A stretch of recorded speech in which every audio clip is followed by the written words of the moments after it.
el anterior video vimos que el libro de Hechos refleja lo que Jesús siguió haciendo y enseñando después de su ascensión, ya no más en presencia visible sobre la tierra, sino por su espíritu en sus seguidores. Y de hecho, este es el propósito principal de la Iglesia.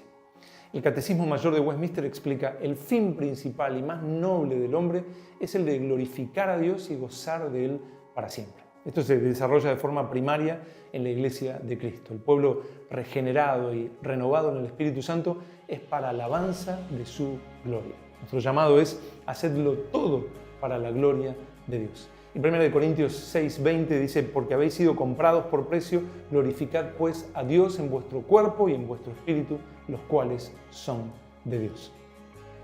Todo lo que hacemos tiene este fin principal: reflejar a Dios, hacerle notorio, exaltarle, disfrutar de Él de forma plena y amarle con todo nuestro corazón, alma, mente y fuerzas.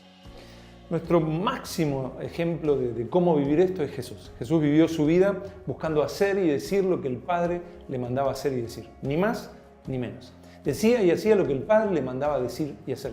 En Juan 5:19 él afirma: de cierto os digo, no puede el Hijo hacer nada por sí mismo, sino lo que ve hacer al Padre, porque todo lo que el Padre hace, también lo hace el Hijo igualmente. Y luego en el versículo 30, no puedo yo hacer nada por mí mismo.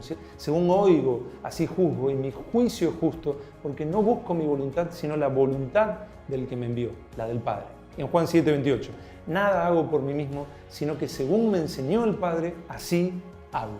Todo lo que Jesús hacía era el Padre obrando a través de él. Por eso Pedro explica en Hechos 2:22, Jesús Nazareno, varón aprobado por Dios entre vosotros, con las maravillas, prodigios y señales que Dios hizo entre vosotros por medio de él. Jesús vivió su vida terrenal en completa sumisión al Padre. Él era un reflejo claro y exacto del Padre. Cada vez que iba a decir algo o hacer algo, reflejaba al Padre. ¿Cómo? Primero, Jesús tiene un conocimiento pleno, eterno, perfecto y profundo del Padre.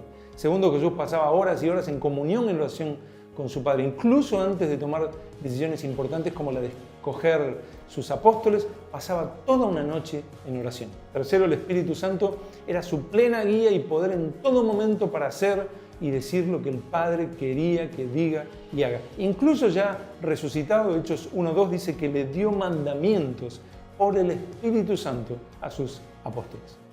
Así, cuando alguien veía a Jesús, estaba viendo al Padre a través de sus palabras y acciones. Cuando decía algo, era lo que el Padre lo había guiado a decir. Cuando hacía un milagro, no era solamente compasión hacia una persona sufriente, era de forma primordial un reflejo del Padre. Así él describía los milagros que hacía como las obras que yo hago en nombre de mi Padre, los cuales eran hechos para que los suyos se maravillen, y dejaba sin excusas a aquellos que, viendo al Padre en él a través de los milagros que hacía, aún no creían. Por eso dice: si no hago las obras de mi Padre, no me creáis, mas si las hago, aunque no me creáis a mí, creed a las obras, para que conozcáis y creáis que el Padre está en mí y yo en el Padre. El que veía y escuchaba a Jesús, veía y escuchaba al Padre. Esto lo refleja una vez más el momento en que los discípulos estaban convulsionados porque Jesús había dicho que se iba y que ya no estarían con él. Y Felipe tiene una idea, él piensa que necesitan una señal más. Si Jesús se iba a ir, él cree que algo los ayudaría a seguir adelante, pasara lo que pasara. Él dice: muéstranos al Padre y nos basta. Pero lejos de negarles esto, Jesús está seguro que esa señal ya les fue dada. Él responde: ¿tanto tiempo hace que estoy con vosotros y no me has conocido, Felipe? El que me ha visto a mí, ha visto al Padre.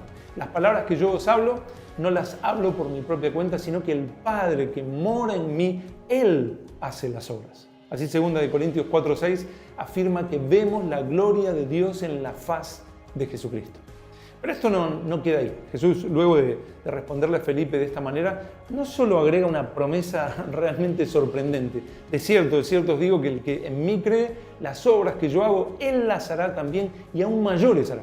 Sino que luego les explica que el mismo Espíritu Santo, que lo capacitaba para hablar y hacer lo que el Padre le mandaba, ahora estaría en su iglesia. Así la iglesia estaría capacitada para ser enviada como el Padre envió a Jesús. Así como Jesús, cuando hablaba y hacía lo que el Padre quería, así la iglesia estaría capacitada para lo mismo. Jesús en Juan 16:13 dice: el Espíritu de verdad no hablará por su propia cuenta. Al igual que Jesús no hablaba por su propia cuenta, sino que hablaba lo que el Padre le decía en comunión personal y a través de la guía del Espíritu Santo. El Espíritu Santo tampoco hablaría a la iglesia por su propia cuenta. Jesús agrega, el Espíritu de verdad, Él los guiará toda la verdad, porque no hablará por su propia cuenta, sino que hablará todo lo que oyere. Así la iglesia es un reflejo de Jesús.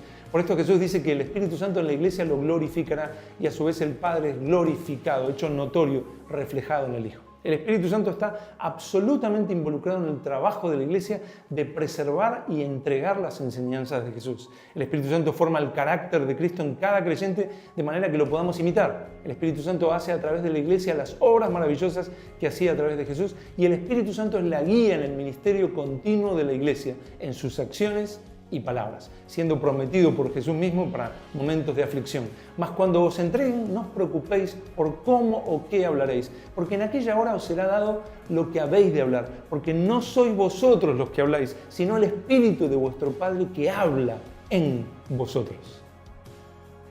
El mismo propósito principal que estaba en Jesús de glorificar, reflejar, hacer notorio al Padre, está en nosotros como cuerpo de Cristo. Somos pueblo adquirido por Dios para que anunciemos las virtudes de aquel que nos llamó de las tinieblas a su luz admirable. En el libro de los Hechos vemos al Espíritu Santo cumpliendo este propósito. Hoy no hay razón de que este propósito haya cesado ni apenas disminuido.